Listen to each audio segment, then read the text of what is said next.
I just am so grateful for you. Thank you so much for being here. Thank you, Pace, for having us. I really appreciate it. Heather Blankenship.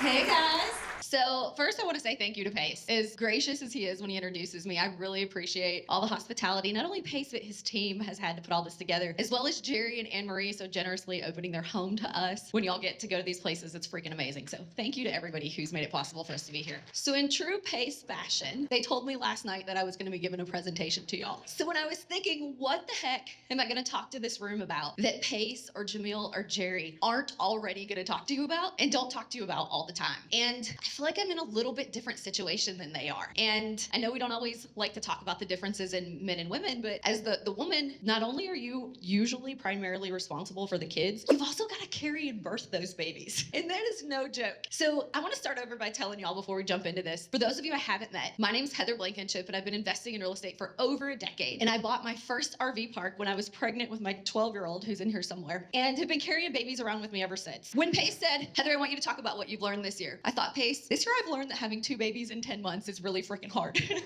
So where are the people in the room who are parents? Where's my parents at? Keep your hands up. If you're not a parent, who wants to be a parent someday? So we're at like 80% of you. Who wants to have a marriage someday? Add that to the list. So all but that guy right there. And I think his wife's sitting next to him maybe. So I wrote a quote on my hand since I didn't get to prepare a presentation for y'all. And it says that no other success can make up for failure in the home. If you don't write down anything today, I want you to write this down. No other success. Nothing you learned today from Pace, Jamil, Jerry, the 400 people here with you can make up for failure in your household. Those kids that you have or want to have someday, the most important thing that they get from you, it's not what you can buy them. It's not the bigger house. It's not the nicer car. It's not the college fund. It's time. And I'm making an assumption about every single one of you in the room. If you're here, you don't need motivation from me. You're special in some way on your own if you're here. You wouldn't have got the invite if you weren't already motivated, if you weren't already determined, and you weren't already dedicated. So I'm making that assumption about you. Is there somebody in the room I'm confused about? Or you're all motivated, dedicated, and determined, right? While that personality trait either has already or will make you a millionaire, it can make you a failure in your home. And if you do not set specific boundaries in place, you'll wake up and say, oh my gosh, I have one more summer with this kid. Oh my gosh, I have 2 more summers. We only have 1 more Christmas left. And you won't have built that relationship and your kids will be leaving. So what I want to talk to you about today is making sure that you have the systems in place, the team in place, and the community around you to be able to have those boundaries so that you are able to grow your business and fuel that side of your personality, as well as be a present mom, a present dad, a present wife, a present father. And so I'm going to talk to you a little bit about the things that I've done, and that looks different for all of us. We all know from Pace, we have no judgment on how you choose to parent your kids. I homeschool all 5 of mine, and I'm going to tell y'all, it's crazy. Like, we do not have the answers. There's people running around. I have one that I can't get to quit taking her clothes off and jumping on the trampoline and waving at the neighbors. Like, what is happening at my house? And I feel so bad for the lady who's the room next to me here.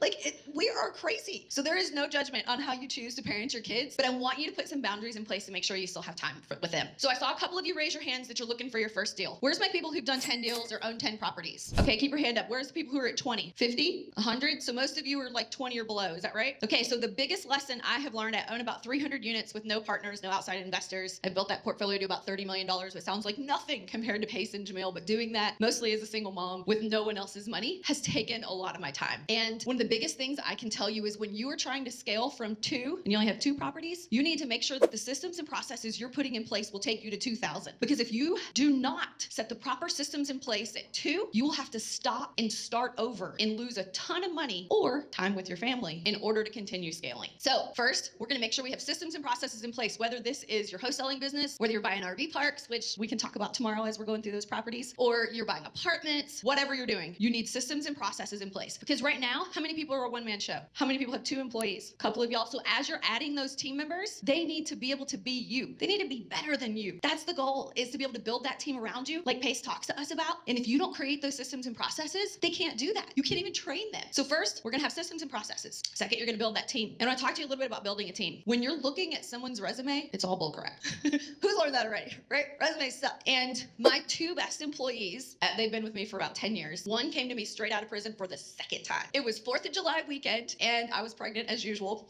running one of the RV parks, and all of my house housekeepers quit. That RV park has 500 people at any given time. There are 21 short-term rentals there and 15 glamping tents. So just think about how many beds that is. All of those needed cleaned and turned over. And all my housekeepers had quit because we'll talk about that tomorrow. But RV parks they attract a transient type of worker. They're called work campers. They drive around in their camper. So even if you're like, hey, can you make this bed this other way so all our beds look the same? They're like, F you and drive away. So they're kind of a transient employee. So they'd all quit. Comes in the office and he's like, I need a job. I'm like, if you can start today, you're hired. And had I run a background check, had I read his resume, there's no way on earth I'd hired that man. Today, he is head of maintenance over all of my properties. My second best employee, Sandy, I had 3 kids at the time, and I found out that my ex-husband was having an affair. I was 8 months pregnant, and I was crying and sobbing and stuck. And Sandy walks in and she says, Heather, what can I help you with? Sandy literally saved my business that day, because as usual, it was a holiday weekend. Everything always goes wrong on a holiday weekend.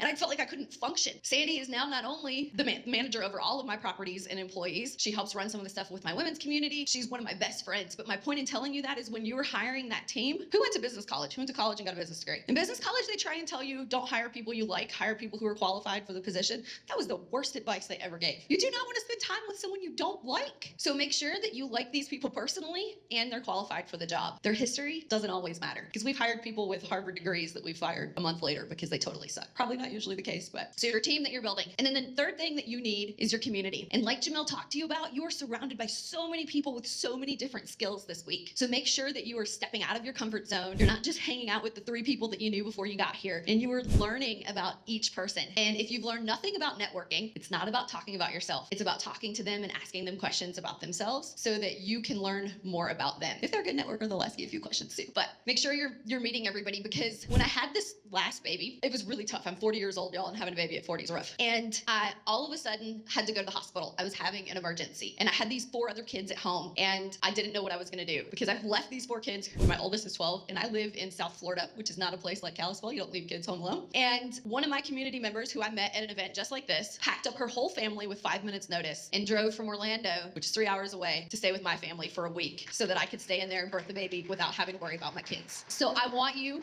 to truly get to know these people in this room, because they will become your best friends if you are open and vulnerable and let them. So back to talking about your biggest, let's look at my hand again. No other success can make up for the failure in your house. Who wrote that down? Back to talking about that. If you put these 3 things in place, you will be able to grow your business while you're able to spend some time with your family. That's not going to happen overnight, but you can gradually start putting boundaries in place. The first thing I started with was screen time. Who's embarrassed to admit their screen time, right? Everyone should probably be raising their hand. Y'all are a little more embarrassed than the ones willing to raise their hand. So the first thing I started was screen time. So you can either decide if you want a certain number of hours a day or a certain time you're going to give up your phone. My kids are little, y'all. And so when your 7-year-old comes to you and says, Mommy, why do you look at your phone more than me? That really hits home, right? So the first thing that I did was set some screen times in place. So I start making dinner every night at 6 o'clock. After dinner is done, there's no more screens, because I want to make sure that I'm paying attention to my kids. As business owners, sometimes we're like, oh my gosh, well, what if this goes wrong? What if that goes wrong? Most things you can't do a whole lot about until tomorrow morning anyway. However, that team that we talked about, they respect my boundaries. So they are going to handle everything they possibly can before they bother me after 6 p.m. So 2 people have special ringtones on my phone. My mom is my COO, which is a whole nother presentation up here about having your mom work for you. But my mom, who really respects my boundaries, and Sandy that we talked about earlier. If those ringtones go off after 6 p.m., I know like shit's hit the fan and we got to do something. But other than that, the kids get my attention, and my husband. And then also, I don't work on Fridays. On Fridays, we have fun Fridays. It took me a long time to get to where I could take off Mondays and Fridays, but we don't work on Fridays. And because we homeschool, the kids know fun Fridays. Kids don't always get along and pick what they want to do and agree, so we put a bunch of things in a little jar. Everyone gets their own thing in the jar, and we pull them out and pick something to do on Fridays. And those are just 2 really simple things that my family does. So I want you right now to take about 30 seconds to think about what is one small thing you could put in place when you get home to be a more present mom, a more present father. And if you don't have kids yet, even if you only have a girlfriend or you want a girlfriend, what could you do to be a better person at home? Because you are going to be more successful in your business because of it. So take your 30 seconds. I see y'all looking at me. Okay, guys, that's all I've got for you today.